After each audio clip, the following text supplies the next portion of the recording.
अच्छा, तो ये लगातार तस्वीरें देख रहे हैं जिस पर सवाल उठ रहे थे। हमारे साथ असित नाथ तिवारी हैं, कांग्रेस के तर्जुमान, इस वक्त हमारे साथ जुड़ चुके हैं लाइव सीधे तौर पर।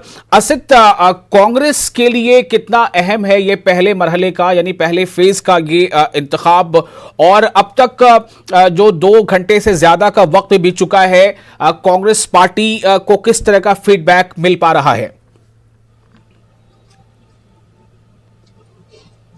देखिए विशाल, ये महत्वपूर्ण है कांग्रेस पार्टी के लिए। इसलिए महत्वपूर्ण है कि ये कुल 71 सीटों पर चुनाव हो रहे हैं, जिनमें पहले चरण के इस चुनाव में 71 सीटों में हम 21 सीटों पर लड़ रहे हैं। इस बार 21 लड़ रहे हैं। पिछला चुनाव हमने 21 सीटों पर नहीं लड़ा था, पिछला चुनाव हमने कम सीटों पर लड़ा था। बावजूद इसके पिछले चुनाव में हम 9 सीटों पर जीते थे। इस बार हम ज्यादा सीटों पर लड़ रहे हैं, इन 71 में ज्यादा सीटों पर लड़ रहे हैं, तो जाहिर सी बात है कि हम ज्यादा सीटें जीतेंगे भी। अब जो आप बता रहे थे, अभी गया की एक तस्वीर बता रहे थे, देखिए कितनी बुरी बात है।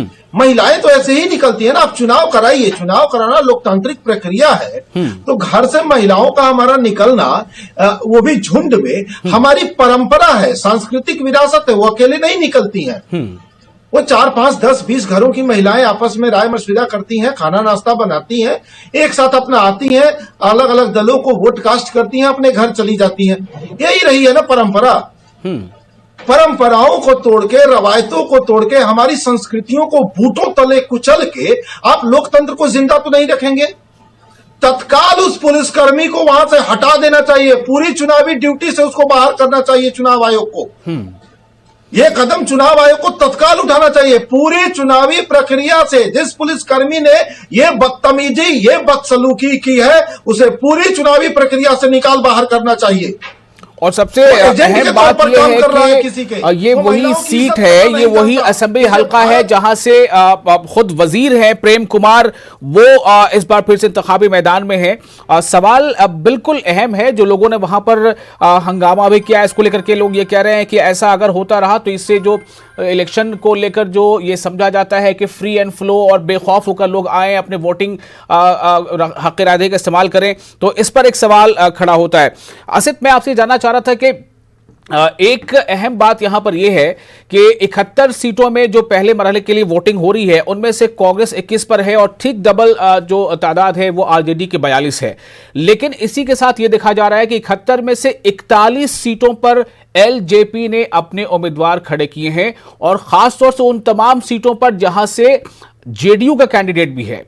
तो क्या एलजेपी का यह कदम कांग्रेस या अजीम इत्तेहाद, जिसे हम महागठबंधन कहते हैं, उसके लिए मतलब किस तरह का उससे क्या आप संदेश ले रहे हैं, क्या मैसेज ले रहे हैं, क्या आपके लिए बेहतर है? देखिए एकदम बेहतर है। और कैसे बेहतर है मैं आपको बता रहा हूं। एलजेपी ने जो उम्मीदवार उतारे हैं, पहले चरण में भारतीय जनता पार्टी के सर्वाधिक बागी एलजेपी के टिकट पर चुनावी मैदान में, ये भारतीय जनता पार्टी से बगावत करके आए लोग हैं, और ये वहां भारतीय जनता पार्टी और जनता दल यूनाइटेड का ही वोट काट रहे हैं। ये बागी लोग हैं, भाजपा के बागी लोग हैं। भाजपा का कैडर इनके साथ खड़ा है, भाजपा का वोटर इनके साथ खड़ा है। ये भाजपा के पुराने कार्यकर्ता, मेहनती लोग हैं, जिन्होंने भाजपा को खड़ा किया है। उन्हें भाजपा ने दरकिनार किया, उन्हें भाजपा ने उपेक्षित किया, उनको सम्मान नहीं दिया। वो नाराज होकर लोक जनशक्ति पार्टी के टिकट पर चुनाव लड़े। तो मतलब कांग्रेस या महागठबंधन के लिए एक अच्छी खबर है, यूनाइटेड का कार्यकर्ता उनके साथ खड़ा है, निश्चित तौर पर अच्छी खबर है। तो सवाल ये भी निश्चित तौर पर अच्छी राजनीतिक हलकों में, सियासी गलियारों में ये भी खबरें गश्त कर रही हैं कि कहीं अजीम इत्तेहाद यानी महागठबंधन का एलजेपी के साथ कोई खुफिया समझौता तो नहीं है। देखिए विशाल, सिरे से खारिज करता हूं, यह चर्चा कहीं नहीं है, बल्कि चर्चा यह है कि बीजेपी और एलजेपी का खुफिया समझौता है। चर्चा तो यही है ना। एलजेपी बीजेपी की बी टीम। आप देखिए ना, सारे भाजपाइयों को एलजेपी ने टिकट दिया है।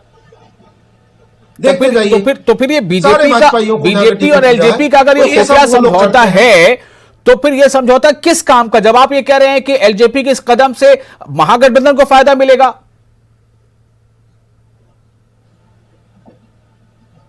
देखिए, ये आपको समझना होगा कि भारतीय जनता पार्टी बिहार का चुनाव लड़ रही है जनता दल यूनाइटेड को हराने के लिए।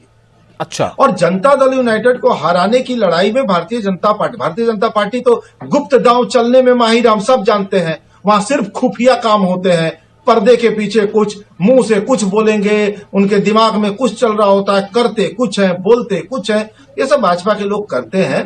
तो इस बार वो लोग नीतीश कुमार को रिप्लेस करना चाह रहे हैं, और नीतीश कुमार को रिप्लेस करने के लिए बीजेपी वालों ने गुप्त समझौता किया है एलजेपी से। ये तो सब जानते हैं, एक बिहारी जानता है। ठीक है, असित पे आपको रोकना चाहूंगा, इस वक्त एक अहम खबर आ रही है, मैं जरा वो अपने नाज़रीन को बता दूं। जमुई जिले में वोटिंग का अमल जारी है। जमुई जिले के डीएम ने